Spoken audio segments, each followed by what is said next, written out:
O presidente Jair Bolsonaro sobrevoou na manhã desta segunda-feira as áreas do Recife afetadas por fortes chuvas nos últimos dias, onde mais de 80 pessoas morreram. Além do chefe do executivo, estiveram presentes o ministro da Defesa, general Paulo Sérgio, e o comandante militar do Nordeste, general Richard Nunes, além do presidente da Caixa, Pedro Guimarães, e os ministros da Justiça, Anderson Torres, e da Saúde, Marcelo Queiroga. Na oportunidade, foram anunciadas ações para auxílio de moradores atingidos pela tragédia, como a liberação de R$1 bilhão em verbas para as vítimas por meio de vários canais. Mais de 400 militares das Forças Armadas também se juntaram à Defesa Civil e ao Corpo de Bombeiros, na capital pernambucana, para colaborar nos trabalhos de resgate.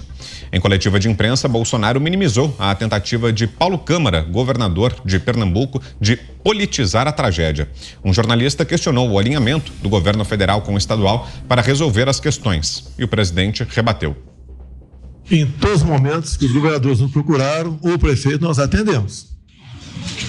Eu acho que faltou iniciativa da parte dele também. Aqui ninguém está proibido de comparecer nesse local, nesse momento. Foi amplamente divulgada pela mídia de vocês, parabéns da nossa presença aqui. E isso tudo aconteceu no sábado e domingo. Se o governador estava fazendo outra coisa, eu não sei, né?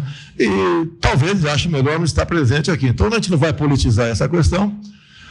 Vocês bem sabem, nós, por exemplo, durante a pandemia, não deixamos de mandar vultosos recursos para estados e municípios. O estado foi um dos contemplados. Não existe nenhum município que tenha atrasado a folha de pagamento ou o 13º ao longo desses anos todos. Então, o momento não é de fazer política. Ele tem o candidato dele, eu respeito, quem vai decidir é a população. Agora, no momento de crise, você vai atrás para ajudar. Não fica esperando ser chamado dentro de casa. A saída do conforto. Então, igual as Forças Armadas aqui. Antes de eu falar com o ministro da Defesa e ele de falar com o comandante aqui militar do Nordeste, o comandante do Nordeste já tinha tomado a providência, já começou a convocar seu pessoal, a fazer seu aprestamento e partir para ajudar a população. Não esperar vir um chamado de cima. Então, o governador, no momento de crise, tem que esquecer essa questão política, arregaçar as mangas e vir trabalhar de fato para o seu povo. E não fazer política em cima da desgraça de alguns, como infelizmente aconteceu, que perderam parentes. E eles não querem saber de quem vai votar esse ano, seja qual cargo for. É vir atrás, arregaçar as mangas e dizer que está realmente empenhado em defender e minorar o sacrifício e as dores do seu povo.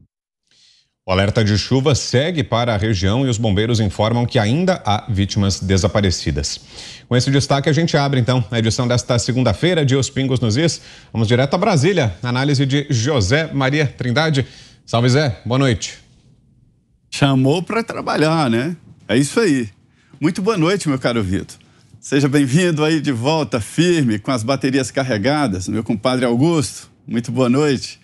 Boa noite, Fiuza, muito boa noite, Ana, e boa noite a você que nos acompanha aqui nos Pingos nos Is. Olha, aqui também no Congresso Nacional houve algumas reações que me deixaram assustado. Isso é política, o que o presidente Jair Bolsonaro foi fazer em Pernambuco. Não, isso é governar, isso é gerir, isso é governança. O presidente determinou a ministros que sobrevoassem já no final de semana a região de Recife.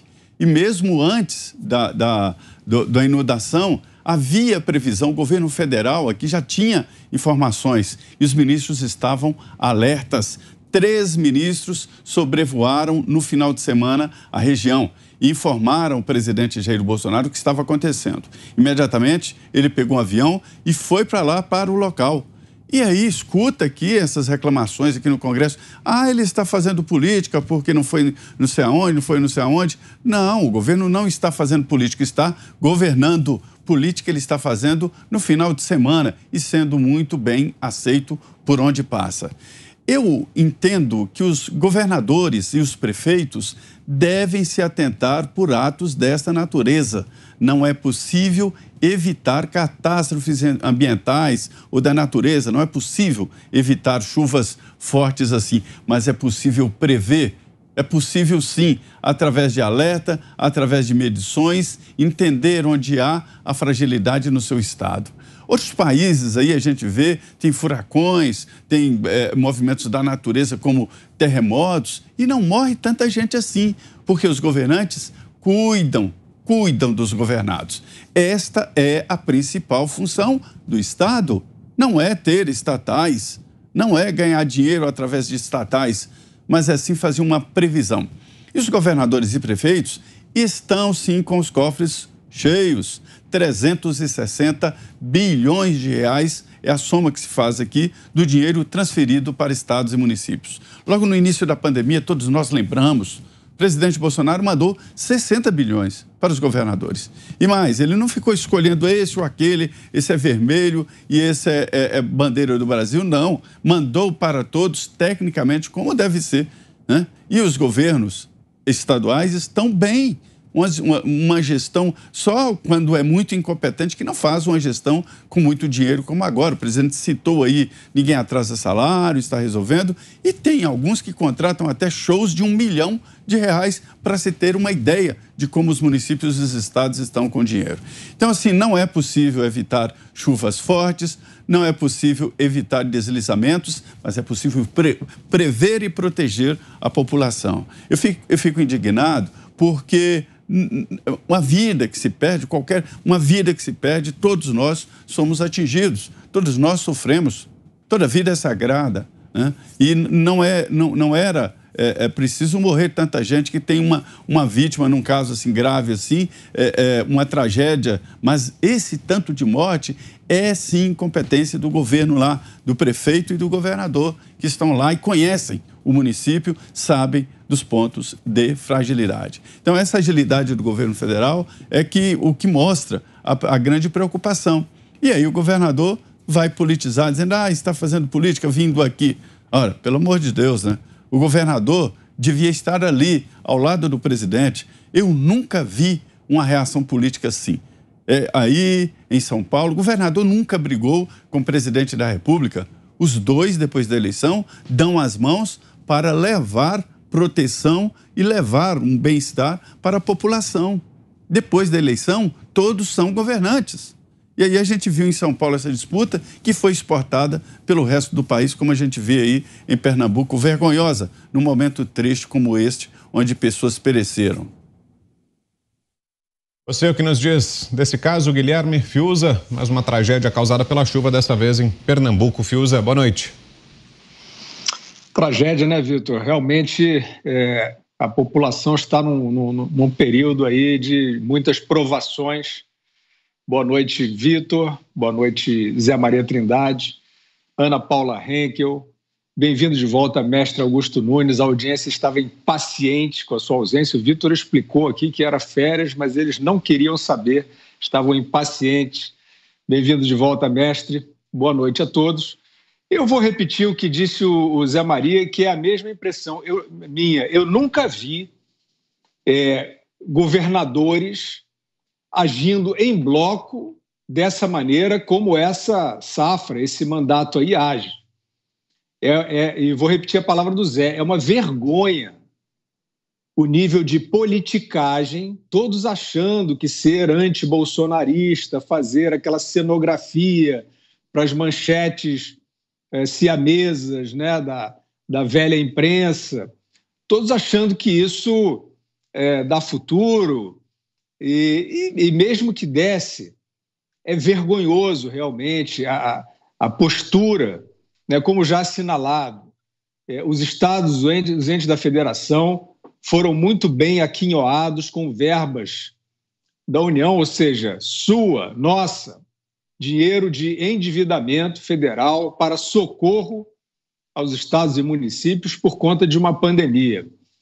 E nós já vimos que teve desvio de verba na saúde, nós já vimos que teve vários governadores e prefeitos aí aproveitando para zerar as suas obrigações com servidores, com dívidas que eles mesmos, né, tinham contraído por má administração, e ignorando o que poderia ser feito em relação a gastos de saúde com a pandemia.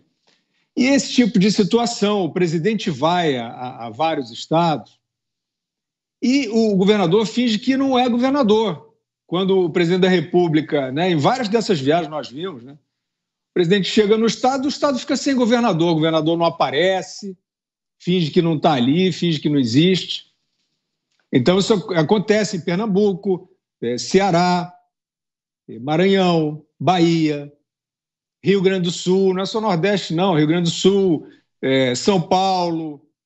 A gente viu essa pantomima em vários lugares acontecendo. O governador, apertem os cintos, o governador sumiu, porque o presidente chega. Então isso é de fato vergonhoso, essa postura coincide com os estados que mais judiaram da população durante a pandemia, fingindo que estavam afetando ali segurança sanitária, os trancamentos irracionais e anticientíficos que já citamos, passaportes vergonhosos de vacina experimental que nós já citamos também. E é claro que aí o que se passou exatamente em Recife e as contenções, as prevenções que poderão ser feitas, a gente está acompanhando, a gente vai avaliar, a gente não vai se precipitar nesse aspecto, mas o que se pode dizer aqui é que a conduta, em geral, de governadores de estado e também prefeitos, incrível, hein? Quantos municípios o Brasil tem? São milhares de municípios. É incrível este comportamento constante de uso de energia, tempo e recursos para fazer politicagem contra o governo federal. E não raro maltratando a população dessa forma. É, de fato, uma safra vergonhosa, né, de mandatários estaduais aí, e a gente espera que ela seja modificada aí nas próximas eleições. Queremos ouvi-la também, Ana Paula Henkel. Boa tarde, Ana. Boa noite, Vitor. Boa noite, Zé. Boa noite, Fiuza. E boa noite ao nosso querido mestre Augusto Nunes. Não tenho nem roupa para estar no programa hoje com a volta, né, do nosso comandante. Como o Fiuza disse, a audiência empolvorosa. Onde está o mestre? Muito boa noite à nossa audiência maravilhosa também. Vitor, uma tragédia anunciada, né? Como nós noticiamos a última tragédia na Serra Fluminense, em Petrópolis, uma região que eu frequento há mais de 20 anos, e todo ano é a mesma coisa. E em Recife, pelo que eu estava lendo, todo ano também é a mesma coisa. São tragédias anunciadas, e obviamente que dentro do contexto da eleição presidencial esse ano, eles querem jogar essa tragédia que já, né, está aí, já faz parte do cotidiano das pessoas pela irresponsabilidade dos governos locais, no colo do presidente Bolsonaro. É muito triste ver isso, não é, Vitor? Assim como aconteceu no Texas a semana passada, o tiroteio na escola no Texas, infelizmente políticos democratas tentaram jogar a responsabilidade de um maluco, né, completamente uma pessoa com sérios distúrbios mentais, que teve acesso a armas, que atirou em crianças inocentes. Eles tentaram jogar no colo dos republicanos. É muito triste ver isso, que a politização da tragédia, de qualquer tragédia, quando nós temos que atuar, quando nós temos que ver o que as pessoas precisam, né, e deixar a política de lado. Mas, obviamente, que eles não iam deixar de aproveitar essa oportunidade diante das próprias imagens que o presidente vem mostrando ao longo dos seus eventos nas últimas semanas, eventos lotados, né, uma comunicação muito orgânica com as pessoas enaltecendo o presidente Bolsonaro, sua administração.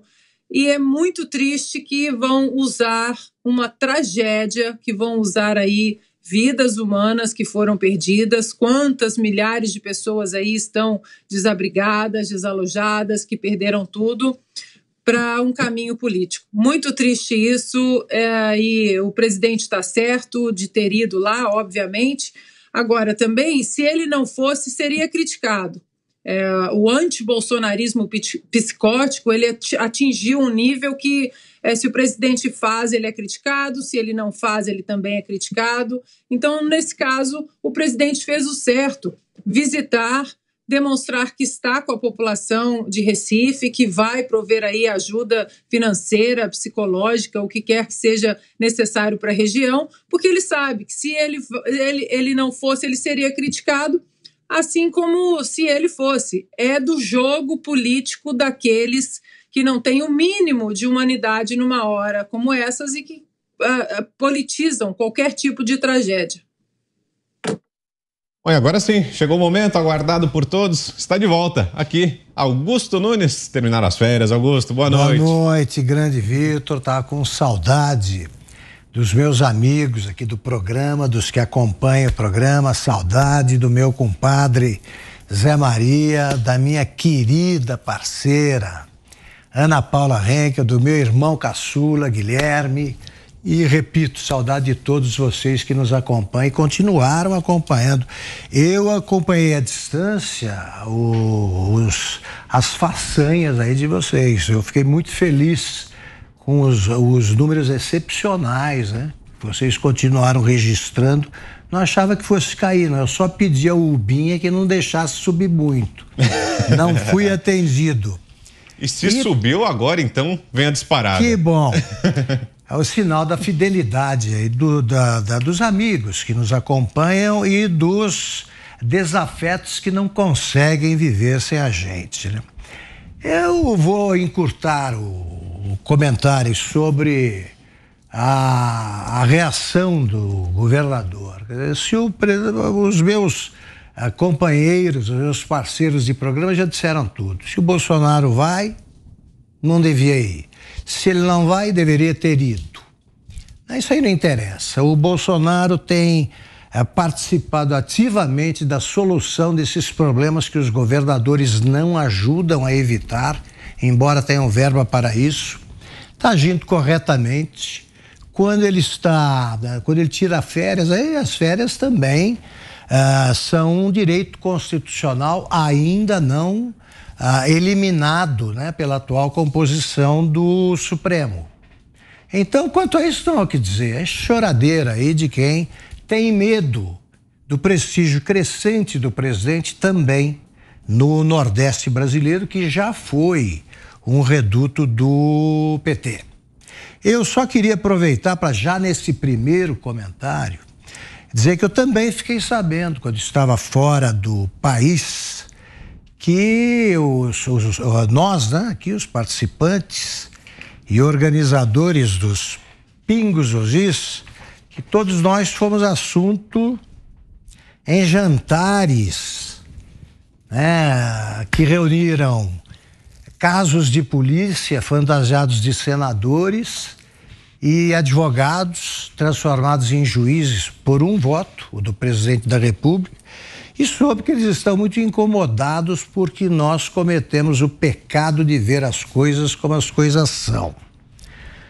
Querem que acabe os Pingos nos Is, gente com a autoridade de um Renan Calheiros, do presidente do Senado, Rodrigo Pacheco, né, em fim de mandato permanentemente. Olha, eu lamento por eles, que nós vamos continuar dizendo exatamente a verdade.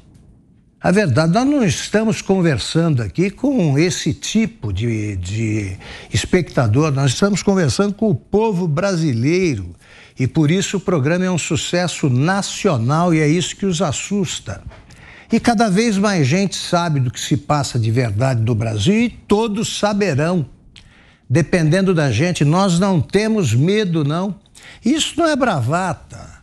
Se me incomodassem ameaças rosnadas por autoridades, por bandidos, né, bicheiros do Rio, que pertencem à grande tribo, né, a grande espécie dos bandidos que hoje, infelizmente, perpassam todas as instituições. Então, se eu tivesse medo disso, eu teria deixado de ser jornalista no berçário. Nós não nos incomodamos com isso, não. Eu li um ou outro tweet dizendo que eu precisava tomar cuidado com a minha segurança. Vou continuar fazendo o que faço, andando por onde ando e ponto final. E ponto final. Sabe, esse pessoal aí pode ameaçar quem quiser. Vão continuar ouvindo o que o povo brasileiro precisa ouvir e repete, porque é a verdade. Em resumo, nós vamos continuar estragando, né, ou azedando esses jantares pagos com o nosso dinheiro. Porque aqui a gente não se assusta com o rosnado de culpado, não. E não nos assustaremos.